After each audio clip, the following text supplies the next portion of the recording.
Hello guys, we are group 5 and we are assigned to tackle about the topic that was given, which is the aggregate equilibrium. In this topic, we're going to cover what is aggregate equilibrium is. We will also provide you an example of aggregate equilibrium, and also we will further discuss what is short run and long run equilibrium is. So, are you guys ready? If you're ready, then let's go and play the game. First, let us define what is aggregate equilibrium.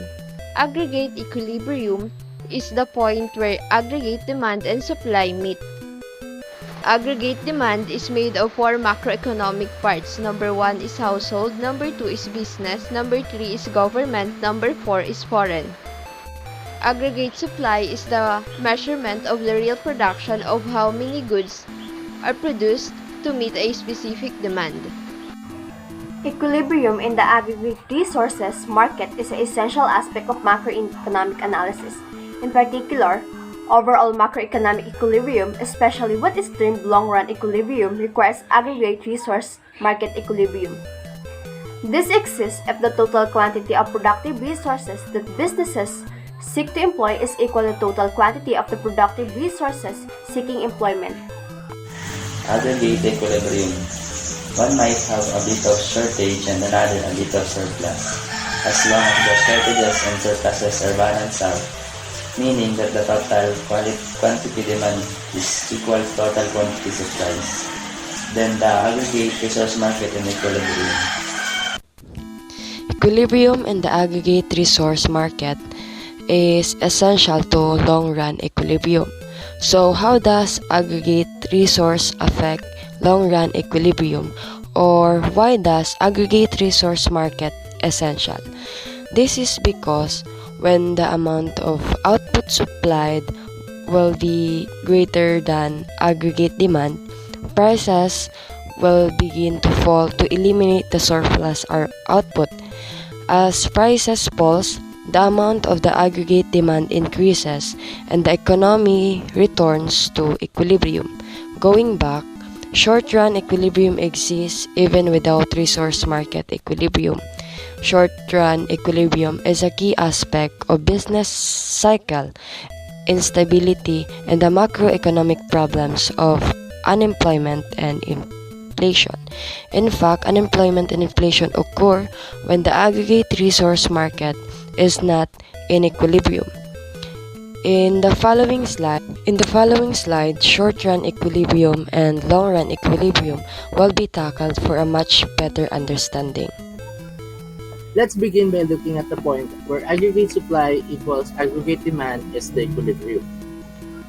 We can find this point in the diagram next to it.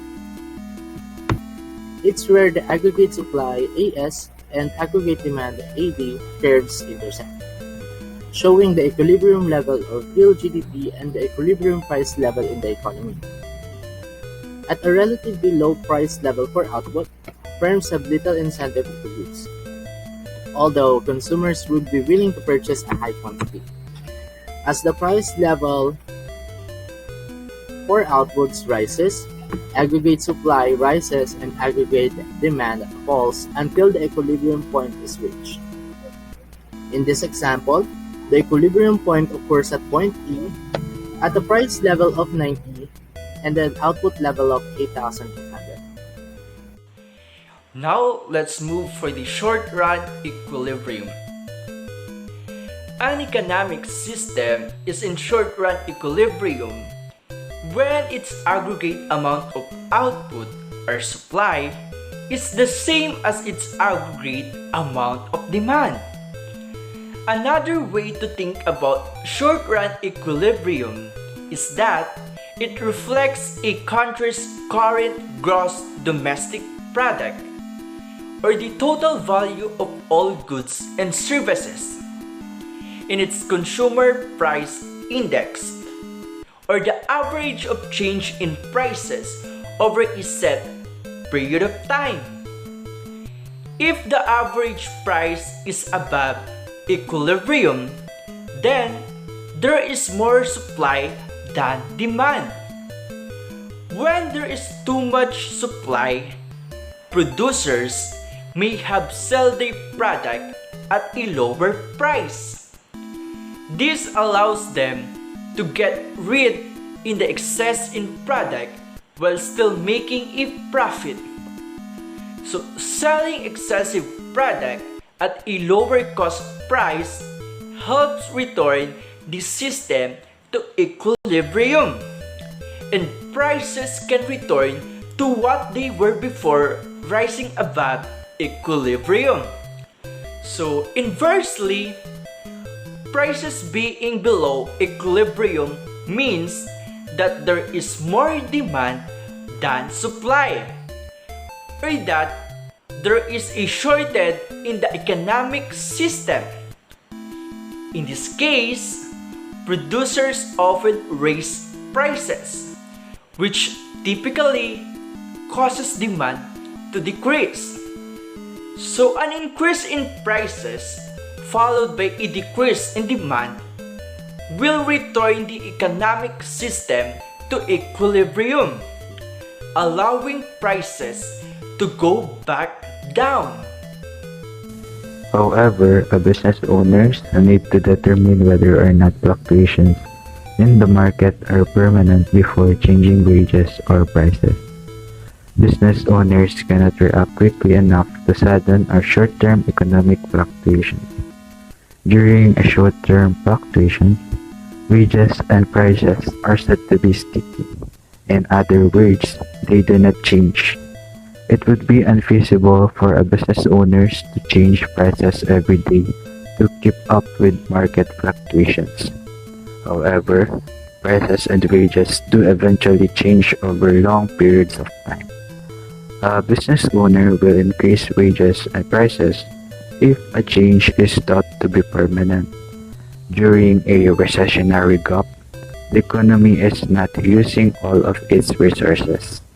This is because unemployment will be high and production operates at low capacity. Business owners will hire workers at lower wages, which lowers production costs. This in turn may allow the business owner to lower prices and incentivize more people to buy their products. Long-run equilibrium. A market is in a long-run equilibrium when prices have fully adjusted to production costs and the economy functions at its full potential. In long-run equilibrium, unemployment drops to its natural state. When this occurs, an economy is using all of its resources and its actual GDP will be equal to its potential GDP. This involves a gradual process in which businesses adjust their prices and wages in reaction to long-term or permanent changes, such as taxes, changes to healthcare costs, and government spending. An economy's actual GDP does not often match its potential GDP, since aggregate supply and demand are constantly changing. Because of this, short-run equilibrium tends to fluctuate around the potential GDP instead of ever being equal to it. The difference between the actual GDP and the potential GDP is called the output gap, and short-run equilibrium transitions to long-run as the output gap shrinks. And that's all for our presentation.